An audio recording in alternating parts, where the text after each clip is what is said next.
He stood in tattered clothes, wrists bound, face smudged with weeks of struggle. Just another homeless man to everyone watching.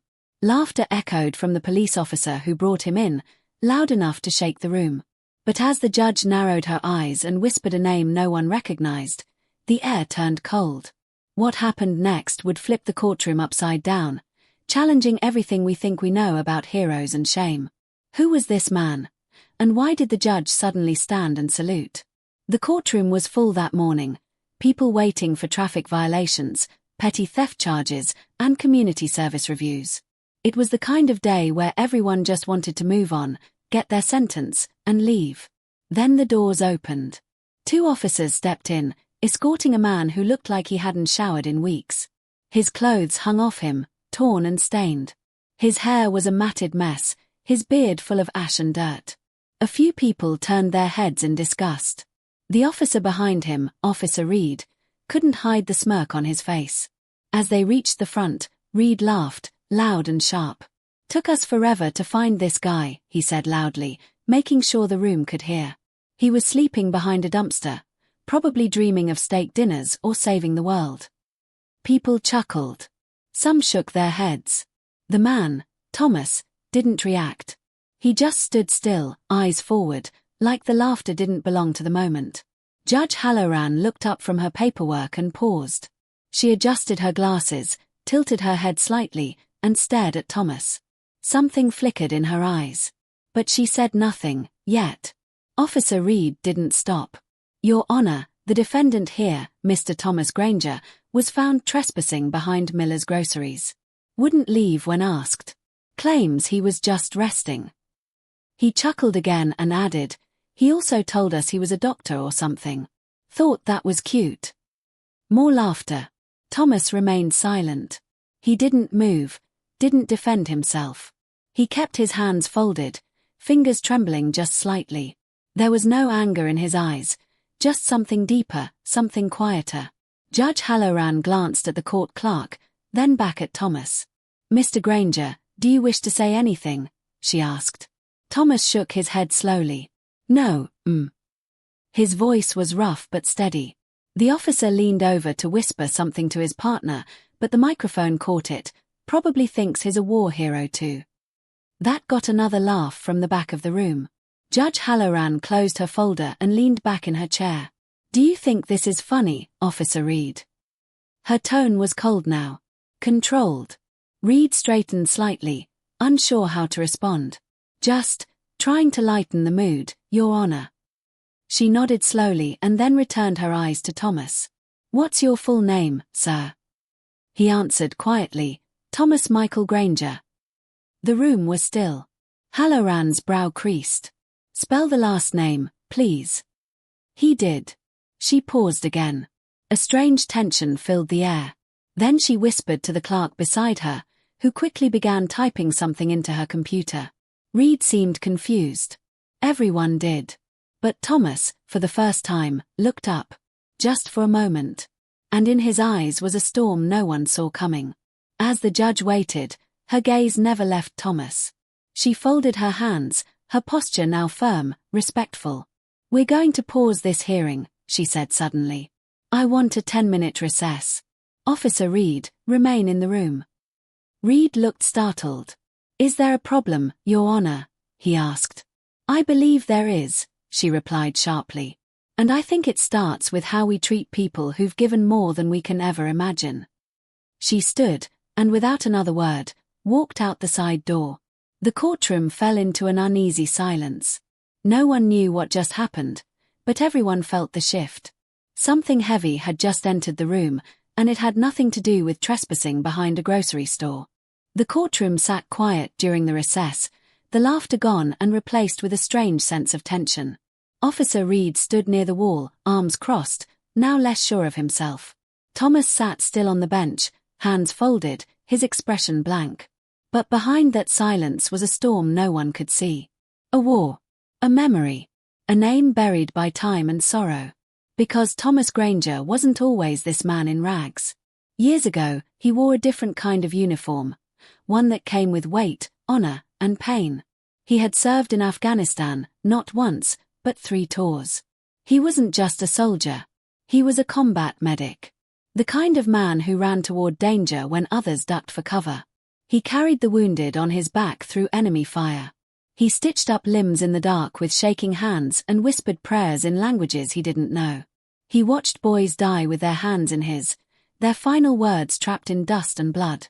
And every time he came home, he carried more ghosts than gear. Before the war, Thomas had a wife, Anna, and a little girl named Ellie. They were the reason he re-enlisted. He wanted the extra pay, the better pension, the promise of safety once it was all over.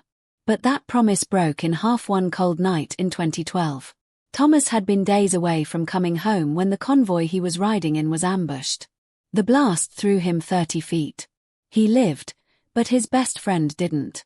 When he finally got back to the US, limping and scarred, he was met not with joy but with tragedy. Anna and Ellie had been driving to surprise him at the base when a drunk driver slammed into their car. Both died on impact. Thomas never even got to say hello again. That was the day he stopped being a soldier, a father, a husband. That was the day he started disappearing.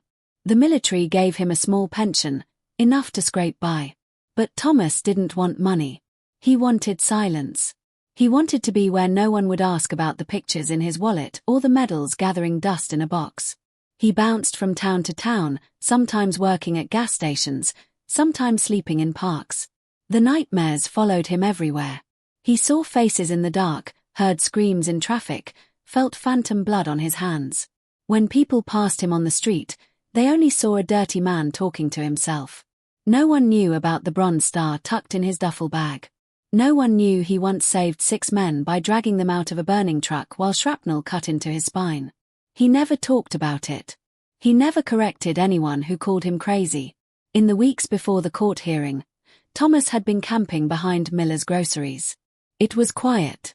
He liked the hum of the refrigeration units, the soft warmth that leaked out from the vents. The store manager didn't mind at first.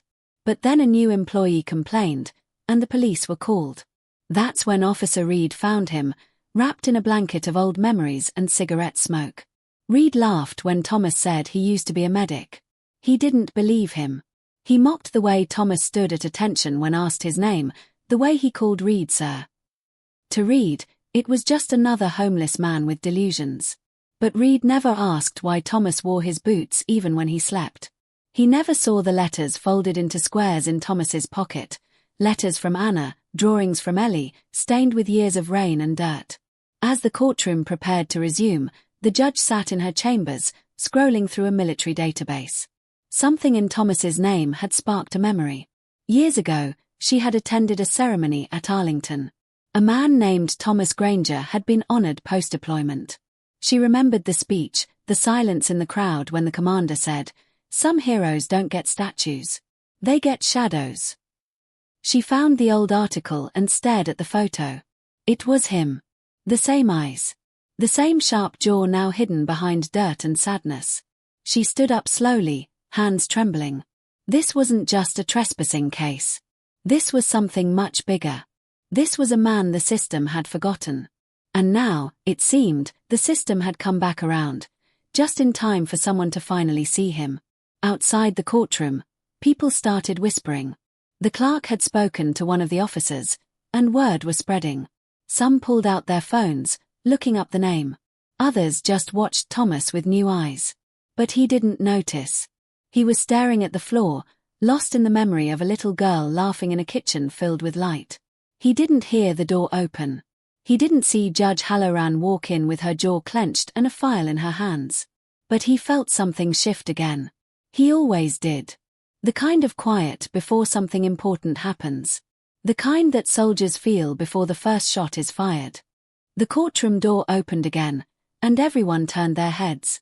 Judge Halloran walked back in holding a single manila folder, her face harder than before. She didn't sit. Instead, she stood behind her bench, eyes fixed on Thomas as if seeing him for the first time. The bailiff stepped aside. Officer Reed straightened up, still wearing a small smirk that hadn't quite left his face. The judge's voice was calm, but there was no warmth in it anymore. "Mr. Granger," she said, loud enough for all to hear, "I have reviewed additional information regarding your identity. The words court officer Reed off guard. He shifted slightly. A few heads turned his way. Judge Halloran opened the file slowly and pulled out a single page. Before we proceed, she continued, I'd like to read something into the record. Her eyes didn't leave the paper.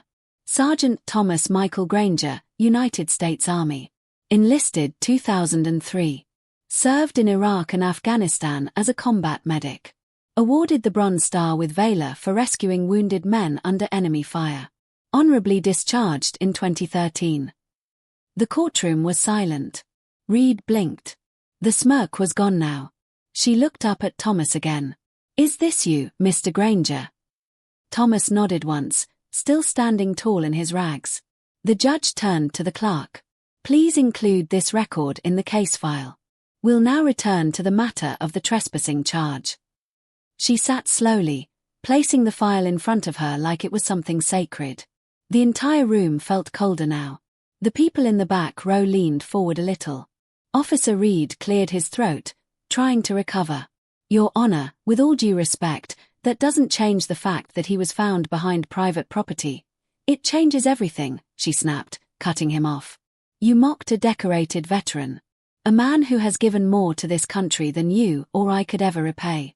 You laughed in my courtroom, Officer Reed. You laughed at sacrifice. Thomas looked down again, but this time his hands weren't shaking. Judge Halloran turned to the clerk once more.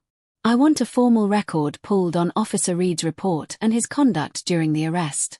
We will also need to investigate whether proper protocol was followed. Reed opened his mouth to speak but couldn't find the words. He had never seen this side of her before. It wasn't just anger. It was something deeper. Respect. Disappointment. A wound being exposed in front of strangers. The judge leaned forward again. I want to know why a man like this fell through every crack. How does a hero end up in handcuffs behind a grocery store? She wasn't asking anyone in particular. She was speaking to the whole room, maybe even herself. The public defender stepped forward finally, a woman named Dana Mills. She looked shaken too. Your Honor, given the new information and Mr. Granger's service record, I move to dismiss the charge immediately and issue a formal apology on behalf of this court. Judge Halloran nodded slowly, her hands clenched on the desk. Motion granted. All charges are dismissed. Then she paused. Her eyes returned to Thomas. Sir, I'm deeply sorry. It was the kind of apology that came from somewhere real. Heavy. Raw. Not from a script. Dana helped Thomas step away from the defense table, but he didn't move right away. He looked around the courtroom, at the people who had laughed, at Reed, who now looked like he wished he could disappear, and finally back to the judge. He opened his mouth as if to speak, but no words came. Only a soft breath. That's when Judge Halloran stood again, her face unreadable. Slowly, she stepped out from behind the bench and walked down the steps of the platform. No one in the room made a sound. Not even a cough. She stopped directly in front of Thomas. For a long second, they just looked at each other. She studied his face, the dirt, the scars, the years of pain carved into every wrinkle. Then, to the shock of everyone in the room, she raised her right hand. And she saluted. A firm, proud salute. Not as a judge. Not as a civilian. But as a woman standing before someone who had once saved lives in the middle of hell. The room didn't breathe. Dana's hand went to her mouth. Officer Reed stared in disbelief, frozen. The judge dropped her arm and spoke quietly, just loud enough to be heard. You may not wear your uniform anymore, Mr. Granger. But I see you. And just like that, something broke in the room. Not noise. Not movement. Just a deep, silent understanding that something sacred had happened. A courtroom, usually full of judgment, had become a place of honor. One man had been laughed at for looking broken, only to be revealed as someone who had once kept others from falling apart. No one could meet his eyes anymore. Not even Reed. Especially not Reed. The air in the courtroom remained thick with silence long after the judge had saluted Thomas. It was the kind of silence that only came after something powerful, something unforgettable. But Judge Halloran wasn't finished. She turned back to the bench and spoke clearly, each word ringing out like a bell. Before we end this hearing, I am invoking my authority to request a full background inquiry into Mr. Granger's discharge records, military health documentation, and post-service evaluations. I want those files unsealed for review under my supervision. Murmurs began again in the room. This wasn't normal. Dismissing a charge was one thing. But digging into sealed federal records, that was something else. Officer Reed shifted on his feet. The confidence he once wore like armor had cracked completely. He looked smaller now, like a kid who had just been caught in a lie too big to cover. The judge continued, I want to know why a man who risked his life on multiple battlefields came back home to nothing. No stable housing. No psychological support. No guidance. Just pain, buried under silence. The clerk began making calls from her desk, connecting with Veterans Affairs, the Department of Defense, and even military hospitals. Thomas didn't move. He just sat, his fingers lightly touching the edge of the table, as if bracing himself for whatever storm the truth might bring.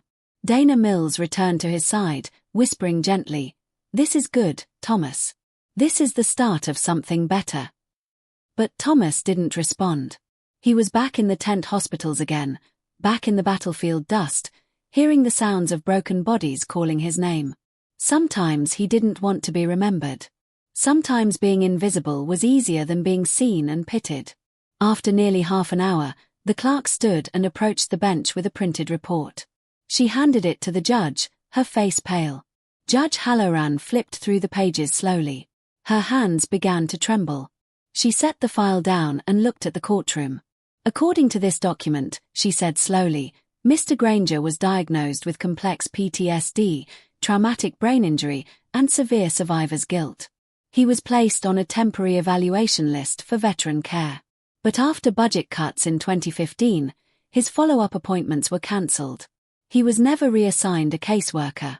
The file was marked inactive and stored away. She paused, her voice tightening. They never contacted him again. Not once. They just forgot him. The weight of that statement dropped like a hammer. A veteran, decorated and broken, tossed aside because the system ran out of patience and money. Thomas still didn't look up.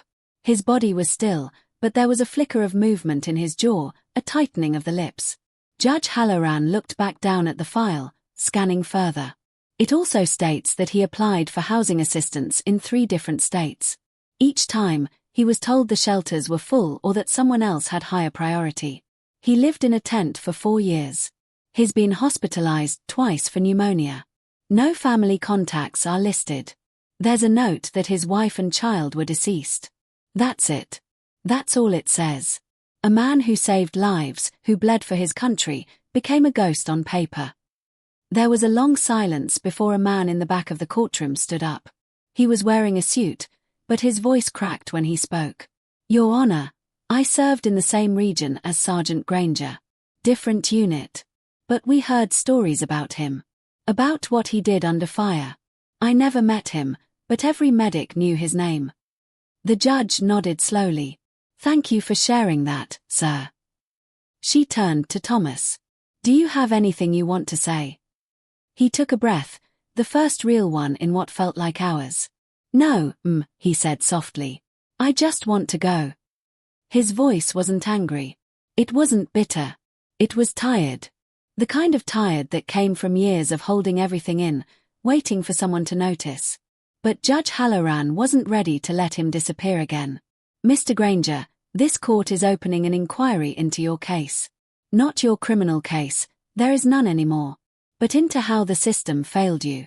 I will personally oversee a report that will be sent to the Department of Veterans Affairs, the Governor's office, and every office that had your name on file and did nothing.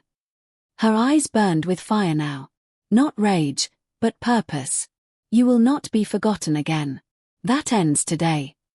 Reed, standing to the side, looked like he wanted the floor to swallow him whole. He no longer looked like a man with power. He looked like a man realizing he had crossed a line that could never be uncrossed. Not because of the court, but because of the truth. Then the judge said one more thing. Officer Reed, your actions today will also be reviewed. Publicly. A gasp swept the room. This court does not tolerate cruelty. Not from criminals. And certainly not from those who wear the badge. She dismissed the court with a single bang of the gavel. No one moved.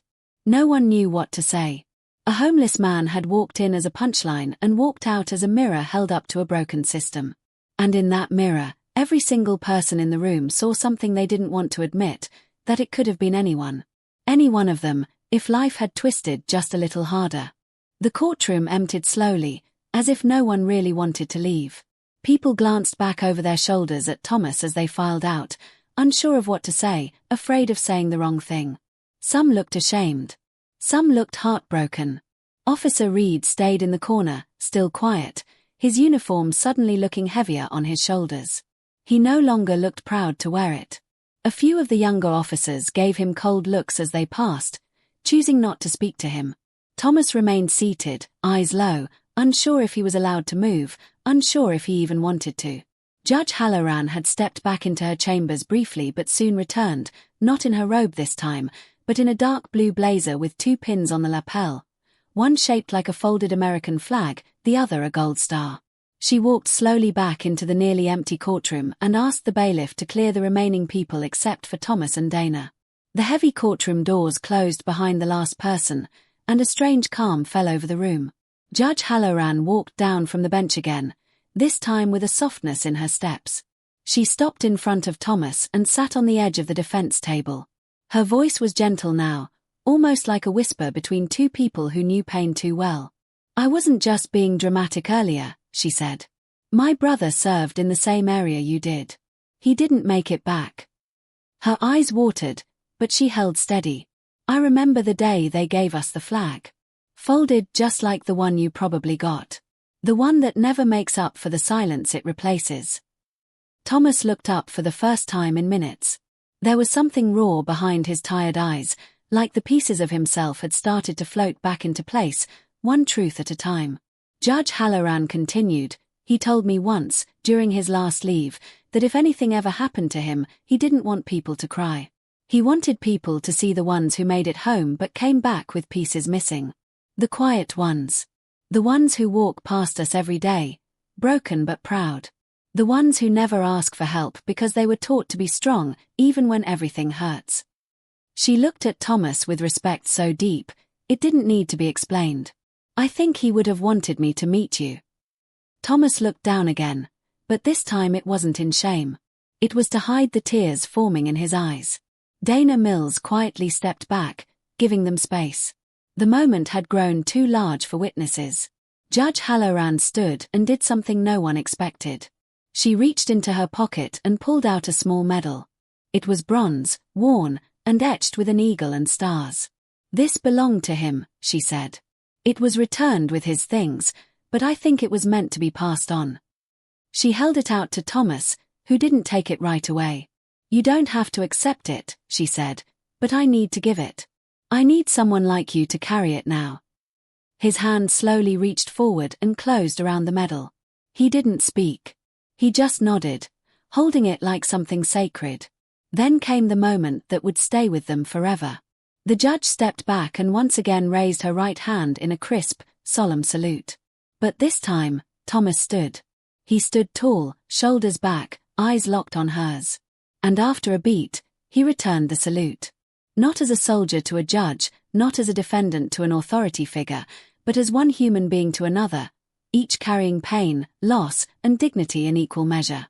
It was quiet. It was powerful. And it said everything words couldn't. There were no orders, no laws, no rules in that moment. Just honor. Just truth. 2 people standing in a silent bond built on respect. A knock broke the silence. The courtroom doors opened slowly. A young officer stepped inside, hesitant. "Your Honor," he said softly, "there's someone outside asking for Mr. Granger. Says he's a representative from a veteran housing program. Said he got a call from someone in your office." Judge Halloran gave a small nod. "Send him in." The man who entered wasn't in uniform. He wore jeans, a blazer, and had a clipboard in one hand. "Mr. Granger," he said, approaching carefully, "we've arranged temporary housing for you in a facility not far from here. Safe place. Hot meals. You'll have your own room, your own space. And if you want it, a counselor. No pressure. Thomas blinked slowly, processing the words. He looked to Judge Halloran, who gave him a small nod of support. It's your choice, she said. But it's real. And it's waiting.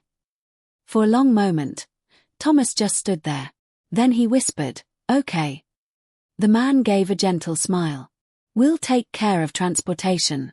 Whenever you're ready." Thomas reached for his old duffel bag, the one he had carried through more than anyone would ever understand. He slung it over his shoulder, clutching the medal in his other hand. Judge Halloran watched him go, her eyes following every step like she was watching someone rise out of darkness into light. At the door, Thomas turned one last time and looked back. He didn't say a word. He didn't need to. The salute had said it all. Thomas didn't speak on the ride to the housing center. He sat in the back seat of the van, his duffel bag at his feet, the medal still clutched in one hand like it was keeping him grounded. The man who drove him didn't ask questions. He had been through this before. He knew sometimes silence wasn't a lack of words, it was the only shield someone had left. When they arrived, the building wasn't big, but it was clean, warm, and quiet. A woman greeted them at the door, offering Thomas a smile that didn't carry pity, just welcome. She showed him to a private room. It had a single bed, a nightstand, a chair by the window, and clean sheets. It wasn't much, but to a man who had slept in alleyways and behind dumpsters, it felt like a palace. He nodded quietly and stepped inside. When the door closed behind him, he sat on the bed and just breathed. Deep. Slow. As if air finally felt real again. He took the medal from his hand and placed it on the nightstand. Then he reached into his bag and pulled out the old letters. Anna's handwriting had faded in some places, Ellie's stick figure drawings torn at the edges. He laid them out beside the medal, his only treasures in a world that had taken everything else. He didn't cry. Not yet. He stared at them for a long time, the same way a soldier watches the horizon after a battle, waiting to see what rises next. Outside his window, the sun was setting. It bathed the sky in soft orange and gold, and for the first time in years, he wasn't watching it from the ground. He was watching it from a room with a bed and a door he could close. Back in the courthouse, word of what had happened spread quickly. A video clip taken by someone in the back row had made its way online, capturing the exact moment Judge Halloran saluted Thomas and the stunned silence that followed. By the next morning, it had gone viral. People all over the country were watching, sharing, and commenting. News stations picked it up. Headlines read things like "The hero in the courtroom" and "Judge's salute to a homeless veteran leaves nation speechless." But Thomas didn't know any of that yet. He didn't own a phone. He didn't check social media. He just sat in that room, breathing, thinking, remembering. A nurse brought him dinner, simple food, but hot. He ate slowly, quietly, as if every bite was foreign. Judge Halloran, meanwhile, was still in her chambers long after everyone had left. She sat at her desk, staring at the empty courtroom floor through the glass. Her robe was folded over her chair. The salute had not been planned. It had come from somewhere deep, from a place inside her that carried both loss and pride. She had thought of her brother all day. She opened the drawer in her desk and took out the photo that never left her side. Him in uniform, smiling, standing in the desert sun. She whispered to it, "I did what you asked. I saw him."